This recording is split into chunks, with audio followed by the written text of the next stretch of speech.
Sehr gerne. Wo gehen wir hin? Perfekt. Felfel macht Unternehmer und CEOs zu besseren Gastgebern. Mittlerweile sind wir das grösste Mitarbeitungsverpflegungsunternehmen in der Schweiz mit über 1000 Standorten. Ja, wir haben 2 Produkte. Das eine ist der Felfel, der feines Essen anbietet, von den besten Familienbetrieben in der Schweiz, und Kaffee Gavetti, der den besten Barista-Kaffee in die Büros bringt.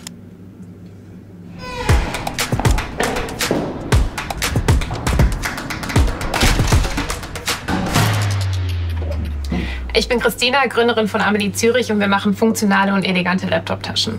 Aus meinem eigenen Bedarf hinaus entstanden, stehen wir nun für Empowerment, Qualität und zeitloses Design. Unser Ziel: Frauen mit Taschen zu stärken, die genauso stark sind wie sie selbst.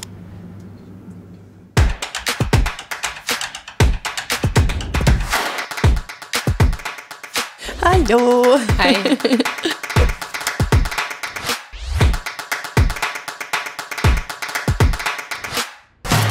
Welche Eigenschaften und Fähigkeiten sind deiner Meinung nach am wichtigsten für eine erfolgreiche Unternehmerin? Ich glaube, dass man einfach auch bewusst sein muss, welche Stärken man hat und diese Stärken auch spielen muss, und dann aber auch sich Leute sucht, die die anderen, die Schwächen so ein bisschen ausgleichen. Und was aber immer dazu gehört, ist, glaube ich, eine gewisse Machermentalität, dass man nicht alles kaputt denkt, sondern einfach dann mal ausprobiert, dass man Durchhaltevermögen und Disziplin hat. Aber das jetzt so konkret zu sagen, okay, diese 3 Sachen musst du haben, finde ich schwierig. Was sind denn deiner Meinung nach die wichtigsten Eigenschaften? Ja, ich glaube schon, das Macher-Ding ist mega wichtig. Ich glaube, das ist auch ein Unterschied von einem Angestellten und einem CEO oder einem Unternehmer. Schlussendlich geht alles in dein Leben und du musst es fixen. Ich glaube aber schon auch so ein grosses Denken, also so ein bisschen über den Tellerrand hineindenken und Visionen, wo es nachher hergeht, wie kann man wachsen etc. Ich glaube, das ist auch wichtig. Ich glaube, man muss gut kommunizieren. Also gerade wenn es wieder um Mitarbeitende etc. geht, oder wenn man irgendeine Vision haben muss, aber die muss man auch können kommunizieren, und zwar immer wieder. Ja, ich glaube, das sind so die 3, die ich jetzt noch vielleicht wieder zugeben. Christina, was ist denn das wertvollste Feedback gewesen, das du jemals von einem Teammitglied erhalten hast? Und wie hat das deine Führung beeinflusst? Ich glaube, ich würde da sogar noch einen Schritt zurückgehen, dass man erstmal den Raum schaffen muss, dass Mitarbeiter einem Feedback geben können. Ich bin zum Beispiel super direkt, und wenn mir dann jemand sagt, du, das war mir ein bisschen zu direkt, dann kann ich das ein bisschen kalibrieren. Aber fragst dann du aktiv danach? Wenn wir Feedback-Sessions haben und ich den Mitarbeitern Feedback gebe, müssen sie mir auch Feedback geben. Und wenn die Mitarbeiter dann auch merken, okay, man bringt eine gewisse Selbstreflexion mit und man will sich auch als Chef verbessern und man ist noch nicht da, wo man vielleicht sein möchte und man braucht auch das Feedback, um besser zu werden, dann habe ich gemerkt, dass die auch einfach viel offener sind und sich dann auch trauen. Dass es nicht nur ist Feedback von oben runter, sondern auch in die andere Richtung. Cool. Wie triffst du schwierige Entscheidungen, wenn du dich zwischen mehreren Optionen entscheiden musst? Setzt du da mehr auf deine Intuition oder auf harte Daten? Harte Daten oder Intuition, schlussendlich glaube ich, ist es ein Mix. Intuition ist für mich auch Daten, die irgendwo in meinem Kopf gespeichert sind, also jahrelange Erfahrungen, die natürlich auch extrem wichtig sind für den Entscheid, neben den Fakten, neben den Daten, neben den Zahlen, die man mit einbeziehen muss. Ich glaube, schlussendlich ist es eine Geschichte von beidem, aber vielleicht hast du gerade noch eine aber ich sehe das genauso. Bei mir, ich merke immer, wenn ich einen Kompromiss bei irgendwas mache und dann nicht zu 100% dran glaube, obwohl irgendwie diese Kundenumfragen alle sagen, Checks alle treffen, Checks, ja. dann fliegt es nicht. Gibt es Entscheidungen, die du im Nachhinein anders treffen würdest? Und wenn ja, was hättest du dann anders gemacht? In meinem Fall sind, glaube ich, so die gravierendsten Entscheidungen immer im Hiring gewesen. Im Nachhinein hätte ich vielleicht die eine oder andere Person nicht unbedingt eingestellt, weil ich ein besseres Recruiting gehabt hätte. Jetzt weiß ich viel, viel besser, welche Fragen ich stellen muss, um sicherzustellen, dass die bleibt. Natürlich kann ich immer noch irgendwie ein Falsches einstellen, aber ich mache zumindest nicht mehr die gleichen Fehler. Aber es musste ich halt auf die sehr schwere Art lernen. Ich meine, ihr seid ja auch so stark gewachsen und manchmal wächst man und der Mitarbeiter wächst vielleicht nicht in dem Tempo mit. Da ist, glaube ich, so für mich das größte Learning, dass sobald ich irgendwie das Bauchgefühl habe, es funktioniert nicht mehr, dann noch schneller auch wirklich die Entscheidung zu treffen, auch wenn es natürlich sehr schwere Entscheidungen sind. Es gibt ja diese Quote, Hiring is guessing, firing is knowing. Ja. Und ich glaube, dort sind wir ja, gerade wenn man am Anfang von einem Unternehmen ist, dass man schneller mit den Leuten das Gespräch hat, dass man in eine andere Richtung vielleicht fliegt, als sie sich das vorstellen. Ich glaube, das ist immer eines der härtesten Themen.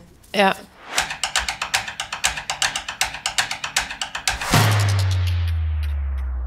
Wie baust du ein starkes Team auf und welche sind Strategien, die du nutzt, um Talent zu gewinnen und zu halten?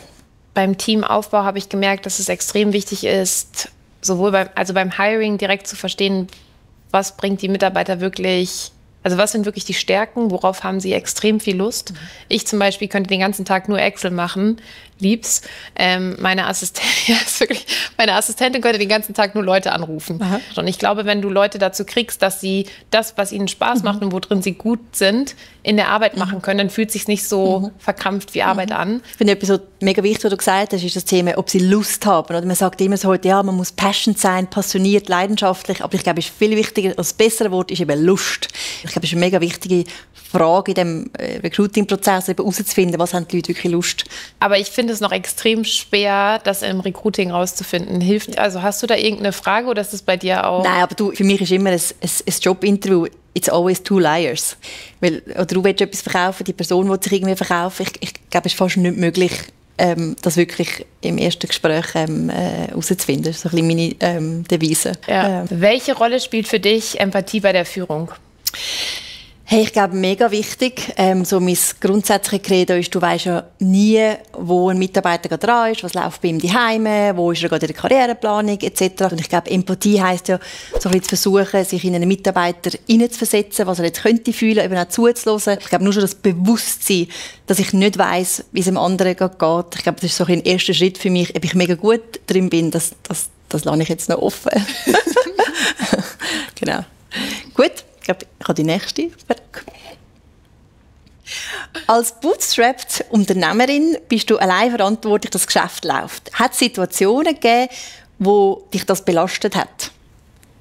Ja, immer dann, wenn es nicht gut läuft.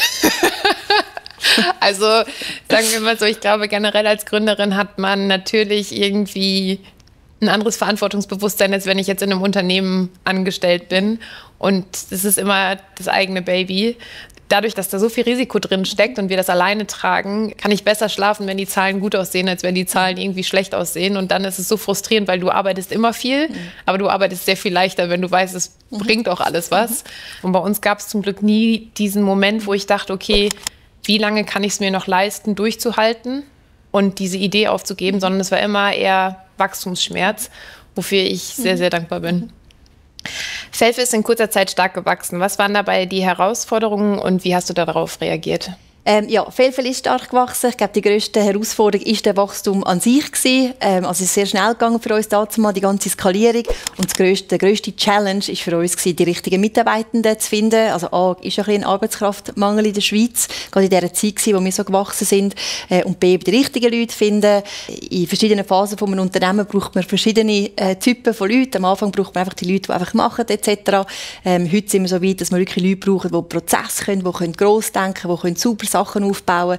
Und ich glaube, das ist ein konstanter Struggle. Am Anfang ist das Team klein oder ist sehr persönlich. Es ist auch Kultur, wo man ja etwas einzahlen und das ist dann schwierig, wenn die Wechsel, die es in dieser Phase gibt. Ich glaube, das ist wirklich die grösste Herausforderung gewesen. Und ich glaube, was wir gelernt haben oder was ich heute anders machen würde, wäre schneller gute Mitarbeitende zu investieren, also auch dort schneller das Risiko nehmen, um das Wachstum dann können stemmen. Und eure Mitarbeiter sind alle in der Schweiz, außer New York ein paar?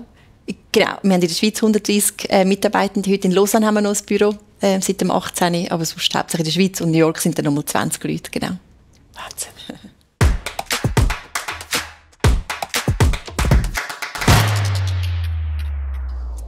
Was motiviert dich, jeden Tag weiterzumachen und dein Unternehmen voranzutreiben, auch wenn der Erfolg amigs eben nicht sofort sichtbar ist? Ich glaube, das ist einfach dieses Why. Wenn man das nicht hat, ist es extrem schwierig, weil es immer Phasen gibt, wo man keine Motivation hat und dann einfach Disziplin besitzen muss. Zwischendurch kriege ich Feedback von den Kundinnen und ein Feedback, was mich extrem bewegt hat, war, wenn sie diese Amelie trägt und dann in ein Meeting geht, dann ist sie die selbstbewussteste Frau von allen. Und das kriege ich immer noch Gänsehaut, weil ich einfach so denke, hey, aber eigentlich will ich genau das. Und dann ist das irgendwas, wofür es wert ist, aufzustehen. Hast du schon mal an deinen Fähigkeiten als Unternehmerin gezweifelt und wie bist du damit umgegangen? 0. Nein. Stell mir mal die Frage, da kommt eine komplett andere. Nein, jeden Tag natürlich, keine Ahnung.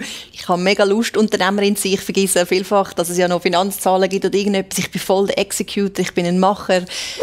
Aber ob ich jetzt der perfekte People-Manager bin, Prozessmanager, Finanzmanager, also in keiner Hinsicht überhaupt nicht. Und ich glaube, es ist auch lässig, jetzt in die Größe, die wir haben, dass wir wirklich Leute anstellen können. Und das machen wir heute wirklich fast jeden Tag, die eben mehr wissen als ich selber. Das ist ein bisschen meine Antwort. Aber nein, ich nehme das also zurück. Ich dachte schon so, I love it, wie komme ich da hin?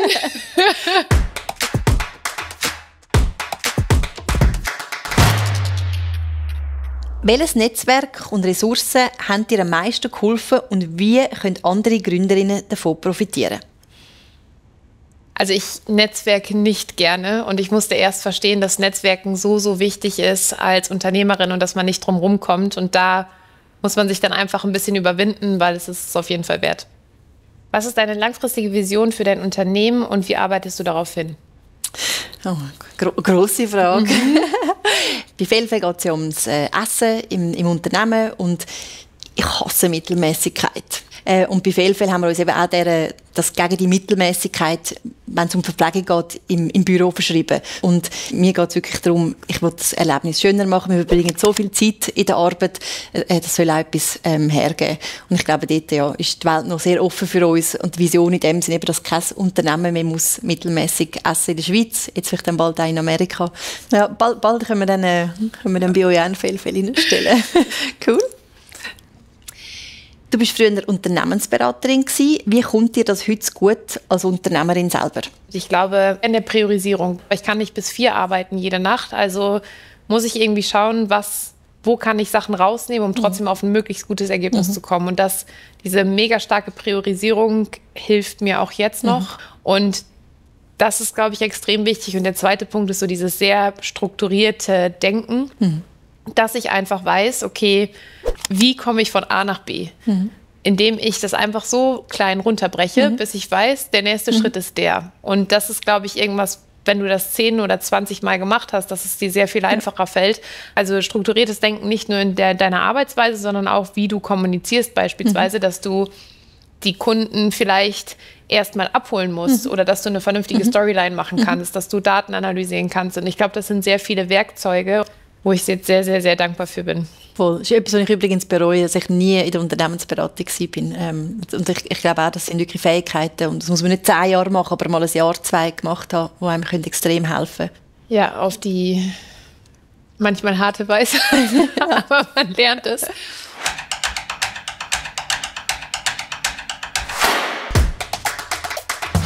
Wie schaffst du es in einem dynamischen Markt immer wieder innovative Ideen zu entwickeln und umzusetzen? Da bin ich wirklich Profi. Cool.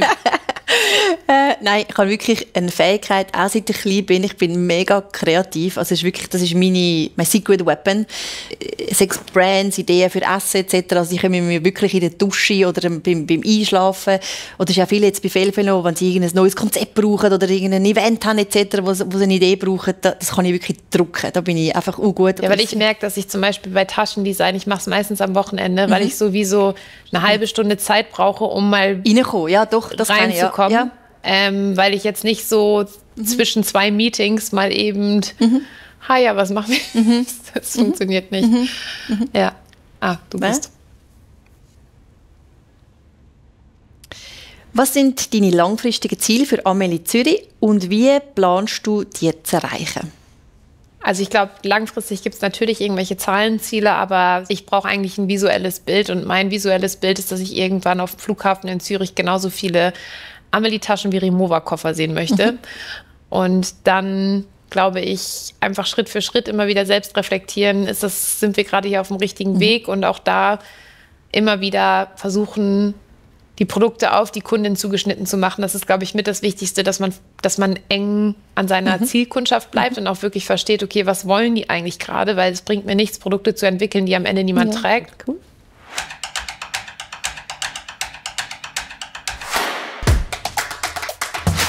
Ein bisschen Angst vor dieser Frage. Was nimmst du mit von deiner Gesprächspartnerin? Ich glaube, mega, also ich habe mich sehr gefreut, dich kennenzulernen heute. Strukturiert zu denken.